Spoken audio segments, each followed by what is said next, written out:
Welcome to Fatema blog. Hello guys, আশা করি ভালো আছো তোমরা। আলহামদুলিল্লাহ আমিও ভালো আছি। তো আমি দীর্ঘ কিছুদিন থেকে অনেক অসুস্থ ছিলাম। এখন থেকে আস্তে আস্তে একটু সুস্থ হওয়ার পথে আল্লাহর রহমতে।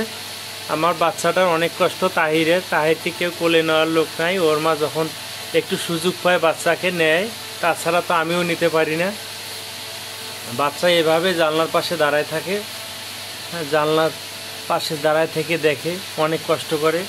বালিশ দুইটা দিয়েছি, ওর অনেক কষ্ট বাচ্চাটার। বাবা, বাবা আমার তাহির, ওই বাবা, ওরে বাবা রে। আল্লাহর রহমতে আমি সুস্থ হয়ে গেলে বাচ্চাটা কোলে নিতে পারবো। আমার বাবা, এই দেখো সোনামণি, আমার ফাতেমা মামনিটা একটু নেয় তাহিরকে, তাই না? ফাতেমা বাবা, এখন আমি অসুস্থ, এই জন্য ভিডিও ঠিকভাবে ছাড়তে পারি না।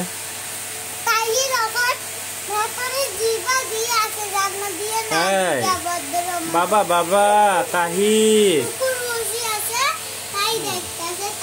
হ্যাঁ তাহির জানলার পাশে দাঁড়ায় থাকে, দেখে একা একা নীরবে, কোলে নিতে পারি না। ও অনেক কষ্ট পায়, বাচ্চা মানুষ। আর কয়েকদিন গেলে মনে হয় বাচ্চাকে কোলে নিয়ে বেড়াতে পারবো, আল্লাহর রহমত যদি করে, ইনশাল্লাহ। বাবা তাহির, সোনামণি, এই দেখো বাবা, এই যে বাবা, বাবা আমার তোমার কষ্ট হয়, ওই বাবা রে। তাহির বাবা, শোনো বাবা, তাহির তোমার অনেক কষ্ট হয় বাবা, বলে বাবা রে।